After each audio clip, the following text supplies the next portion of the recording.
Guys, what's up? Darcy here at Six Strings Nine Lives. Finally back with a CD and vinyl update. It is going on 3 months since my last one.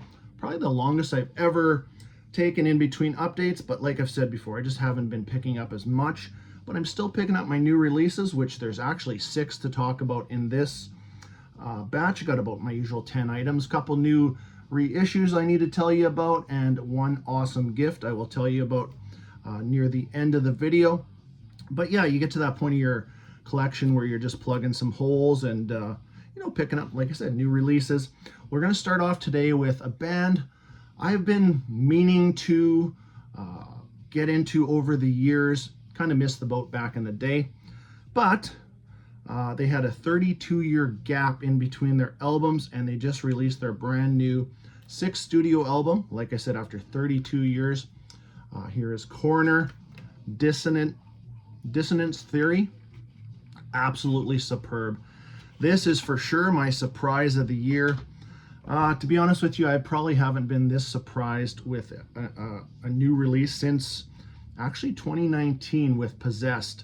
That one, and again, same case. I didn't know dick all about Possessed. I've heard, oh yes, 7 Churches, greatest death metal album, blah blah, or first death metal album of all time. And then I started listening to the new album, and it actually ended up being my album of the year for 2019, which, I don't know, maybe we're foreshadowing here. I don't know, but this is absolutely superb. Let me read you a little hype sticker because it is bang on. So after more than 3 decades, finally, new music from Corner, Dissonance Theory, containing 10 songs across 47 minutes. Perfect length for this album, too. Just, rinse and repeat. I played it over and over. And the last thing on here, it says brutal precision, relentless clarity. Absolutely. You couldn't have picked, 2 better little phrases. The production is superb. Vocals, the guitar work, and you older Corner fans can tell me, is this one of the best albums they've ever done? Because from what I've listened to now so far, I just love it. I would put it very high in their ranking. I mean, they have some great albums like No More Color, Mental Vortex, superb, which I hear some, Mental Vortex in this album. Maybe it's just that natural progression. Maybe it's mixed in with basically everything they've done, and even more on this one. Like I said, in 32 years have passed by. 2 original members. They have a new drummer, and I say new, but he's been around for quite a few years. But man, this is just some of my favorite songs. Consequence, I love it. They use where they alter the voice a little bit on a couple of things, like kind of this robotic thing. I mean, there is just not a moment of weakness on this. I'm just telling you. Sacrificial Lamb, Symmetry. The first single was Renewal, but Transparent Eye, I love that song. It almost gives me some Tool vibes on that one. The Law, just well worth your time checking this one out. Like I said, 6th studio album from Corner. Coming up next, another new release. This band has been around for a long time and pretty much lead the pack in releases. This is the 27th release from Rage. This is A New World Rising. So yeah, and they just put out an album actually last year called After Lifelines. That was it was a double album. That one came, I think, about March 2024. And here we already have a new one from Rage. After Lifelines was just a really good album. I could listen to that one over and over. It grew on me, and it's a lengthy album, but no problem with that one. But this one they went a little more heavier in areas. They even went like, definitely not new metal, but they changed. They went with some different sounds on here. PV's voice is, he's trying a little bit too hard on some of these vocals, really pushing it. Does sound a little strained, and maybe on a couple songs here and there, or just maybe just a couple, verses or in the chorus or whatever. But overall, I just love this band. Still trying to collect all their studio albums. I know there's 27 of them. I'm close. I think I probably have 21 out of 27, but so just released here on SPV Steamhammer. Always love this label. I didn't show you much in the corner booklet because, yeah, all the lyrics. There's a good band shot of corner right there too, with Tommy and I don't know the band that well, but we got Ron Bader on vocals and bass. But yeah, getting back to this Rage album. They're as a 3-piece now. There's a band shot right there too. But definitely worth picking up if you're a Rage fan. This is like I said, a bit more heavier than After Lifeline, so this would be more closer to what do we have?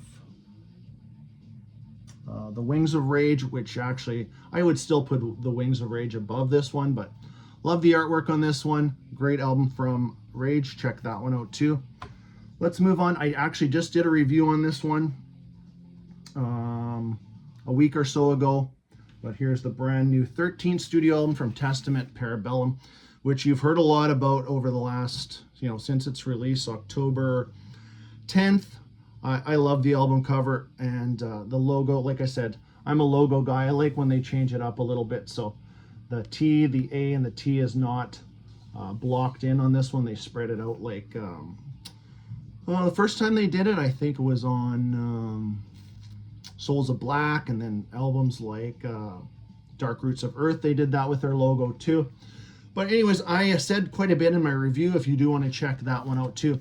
Now, since my review, I think this one has even moved up the ladder with me. I don't mind the little bit of black metal influence in this album. I love the death vocals from Chuck, which I was saying to another guy on YouTube. I said way back when I heard Dog Face Gods, I'm like, oh man, that is unique. Like, you had bits and pieces of growls and things from Chuck prior to that, but that's where it kind of started. And then Demonic kind of was too much, and then you got into The Gathering, which was a great mix, and then right into this.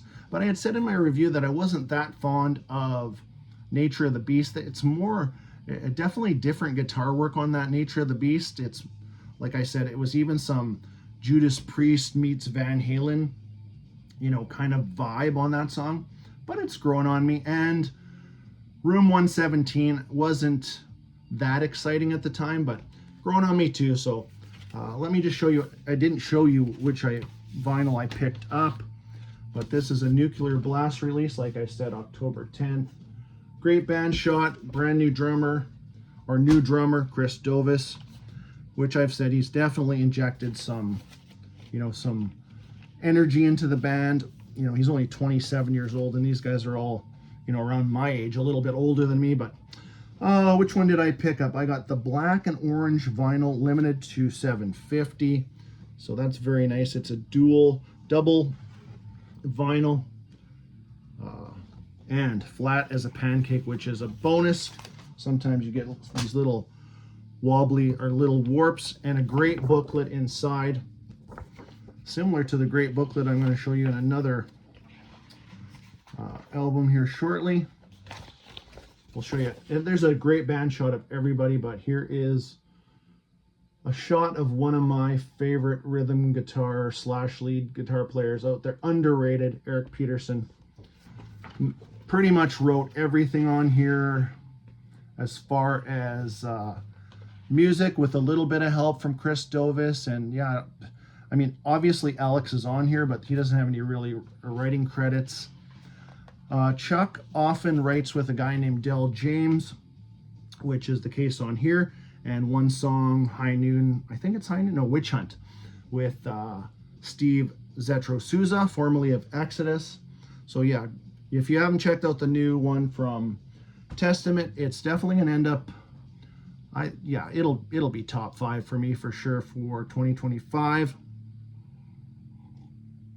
All right, pushing on to the second last new release, but this is the newest album from Primal Fear, 15th studio album. Yes, the one with the eagle on the cover, that is true. Just, I've said before, with this band, I don't expect album of the year. I do expect a lot of the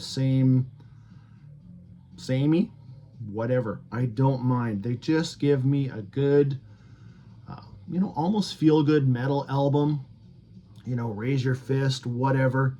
And that's what they've done again. New lineup with, Magnus Carlsen's still there. They used to be a 6-piece, really, in studio, because Magnus rarely toured with them. And then we have Thalia on guitar now, and the newest member on drums is Andre Hilgers, which he's a German veteran. He's been in, look up his name, he's been in many bands. But here is Domination. So this one's been out for a while, and it's, I'm still replaying this at least once a week. Favorite track on here, I know it's corny as hell because they have a lot of tracks with their own name in their tracks. I had a list written out here somewhere, I don't know where it went, but I Am the Primal Fear, just a great metal, like I said, just, bang your head type of song. And then you got the typical kind of balladish song on here. They always throw that in. The last track is called A Tune I Won't Forget. Probably could have left that one off. I would say overall, if they would have trimmed that off, and there is a kind of a noodly, like a noodly instrumental called Hallucinations. Not the greatest. And that ballad I was talking about is called Eden. But a couple other tracks to check out I would recommend to you is Heroes and Gods. A little bit of a repetitive course, but really good. And where is it? The Dead Don't Die. And probably the heaviest track on here is called March Boy March. So newest from Primal Fear, go check that one out too. I gotta update my Primal Fear ranking here too. I think I'm a couple albums behind by now. All right, let's move it on to, here's another, I guess this is not so new of a release, but I did a review back on this album. This is the newest from Halloween, which by now you know all about this album. This is a continuation of what they did on their last this is the Pumpkins United era, and I really like the variety on this. I know this is getting mixed reviews with, tracks like A Little Is a Little Too Much, very radio pop, almost like pop metal, but there are some really great tracks on here too, and I do love the opening track, Giants on the Run. Where is it? Hand to God. That is a very unique song. That is a Darius sang, whatever. And then wrapping it up with Majestic, which was written by Kai Hansen. But if you want to check out my review on that, I can't remember all of what I said, but go check that out. We'll just show you what is all in this. This is Raining Phoenix Music, which the last release, they were on Nuclear Blast, and then they got picked up went over to RPM. Here's the full cover artwork. And this one I picked up on kind of a marbly, little bit transparent blue. Really matches the cover. Happy with that. And like I'd mentioned, another great booklet inside. This is like a whole book in itself. I will just show you a few band shots, lyrics. This even folds out like this. Another great shot of all 7 members. Hoping they come around. I don't know how close they'll get to me here in Canada. Generally, I'm isolated where I am. I live a long way away from Vancouver, and I live a long way away from Toronto or Montreal, which seem to be the 3 popular places for shows, and I guess rightfully so. They can definitely pack them in there. But newest from Halloween, Giants and Monsters. Like I said, I'm sure you've checked it out too. And all right, last of the new releases. This one I actually was not going to pick up. I do like this band. They only have 3 studio albums. But the price went down to $6 Canadian for this CD, and I'm like, nah, fuck it, let's get it. And that is Heathen, Bleed the World Live. And I always see people talk about this band and say that it's the band with Lee Altus in. A little bit misleading. Yes, he was involved in the last studio album, barely. Most of the stuff was written by their guitar player Craig and Lum, and David White, actually, the vocalist, is the only original member, in the live incarnation of this band. I don't know if when they do a next studio album, if Lee Altus would be even involved. I don't know. Pretty involved with Exodus, as you know. But like I said, $6 Canadian, I couldn't pass it up, and pleasantly surprised. This is a really good live album. I forget if it's all in one place. I think it is all one show. Correct me if I'm wrong, but there's the track listing on the back.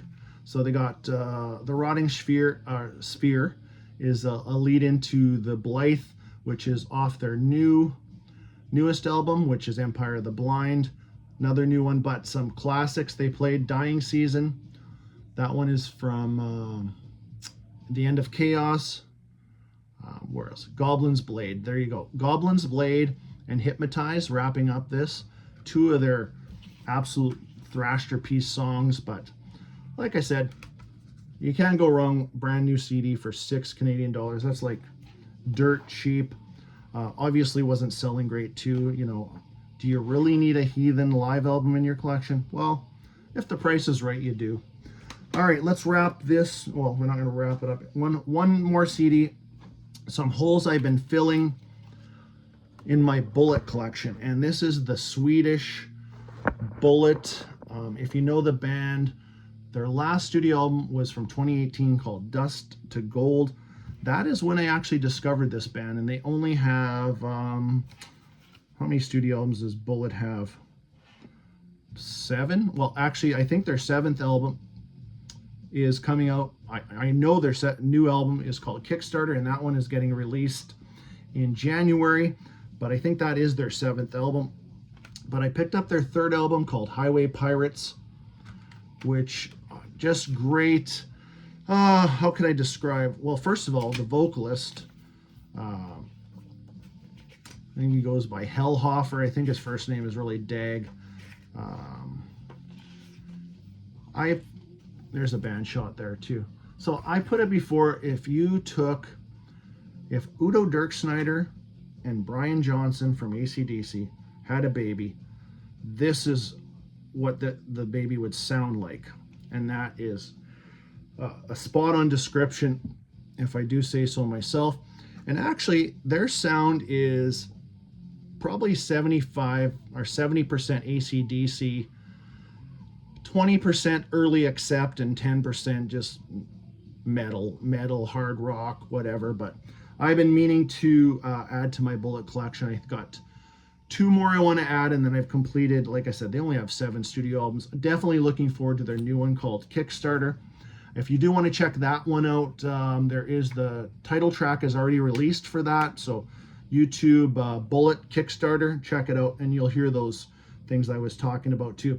But on this one, if you want to check out one track off of Highway Pirates, actually 2, go for sure Stay Wild and Fire and Dynamite. Really great tracks. So adding to the Bullet collection. Now 2 more reissues. I'll show you 2 reissues right now. This one, hard to believe that it's been 40 years and since this album came out, and 39 since I discovered this band. But here is the 40th anniversary edition of Megadeth's debut album, Killing Is My Business and Business Is Good. This one just released a couple of weeks ago, probably maybe more like 3 or 4 weeks ago maybe, on Century Media. So this is, the original cover. Now, those of you, I was going to ask you, anybody that has an original, around the Megadeth logo, it's a very lightish, almost green, it seems like. Yeah, very, very light green. Is that the way the original really is? Because the only other version I have on vinyl is the Final Kill. which this version is actually based on the 2002 remastered version, but contains the reworked these boots on here, which overall, these boots, I could get rid of it on any version of this. I don't care for it, especially the reworked one that was on the Final Kill. It's horrendous, actually. It's terrible, but yeah, classic, one of my all-time favorite thrash debut albums.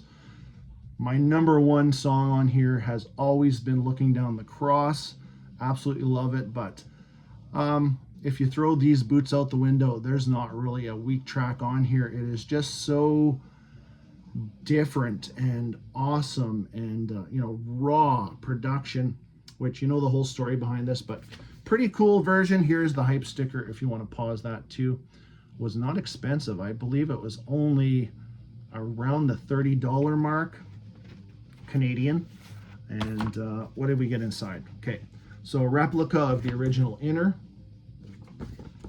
lyrics on this side, and the gold vinyl with actually the Combat logo on it too, with Century Media. So this is definitely something that's probably not been done before, and a little bit kind of marbly in there. Sounds good, and again, very good quality, flat as a pancake. But anything Megadeth I'm going to pick up, including their new album coming out in January. January is turning out to be a good month so far. Like I said, so far, Creator, who else we got? I just mentioned Bullet, Creator, Megadeth. What else? I forget what else is coming in January, but I think the list will grow rapidly within I think the first 3 months of 2026 is going to be awesome. So wrapping up, what I've purchased here is a reissue of Death Angels. What is this? Their 6th studio album. So this was out in, this is 2012. So this is kind of the first album with this lineup, which is still intact. After their 2 reunion albums, what did we have? 2004's The Art of Dying, and then 2008's Killing Season, which had Dennis Peppa on bass, and we still had Andy Gellion on drums, and then they were replaced by Damien and what's his name? Will and Damien are replaced those 2 guys on this album. So this is kind of they had a comeback, and then they kind of changed a couple members, and now have kept that intact since then. So this is Relentless Retribution, the newest reissue on Nuclear Blast. So far they've reissued The Art of Dying about, maybe that was a year ago, probably just under a year ago. They've reissued, what else? This Killing Season. They haven't reissued that one for a few years. I would say that one would be up next. Out of those 2, The Art of Dying has definitely moved up my personal ladder. It's even past this one too, but not a bad album. There's a couple of tracks on here I could recommend for you to check out. So this is double vinyl on, what was this? Just orange vinyl, which they've been doing a lot of their reissues on either orange or red vinyl. There is the hype sticker for that, and I'll just show you one of the vinyl. Nuclear Blast, always doing a good job with the inner sleeves. They pack all their discs in between, so there's no seam splits, things like that. And generally, the warps aren't bad. Like, I mean, I've been lucky that way. But here's the vinyl, orange vinyl. A couple of tracks to check out on here. For sure, my favorite would be Opponents at Sides. Absolutely love that song. I wish they would incorporate more of that melody, and having Rob, there is some Rob vocals on here, Rob Cavastani, because I still think Mark at times on the 2012 till their latest album, which came out in 2019, Mark is just pushing it too harsh, and I just wish they would dial it back, even make an album like The Art of Dying again, which was got a little more, would I say punky vibes? I don't know, just more of what they did on their first 3 albums, which I love. But anyways, another This Hate, that is a killer track to check out too. And then Volcanic is, I think that's where we got a lot of the Rob vocals. But if you only check out one track on this album, Opponents at Sides, absolutely superb track. And that is it for what I picked up. And we'll end this one with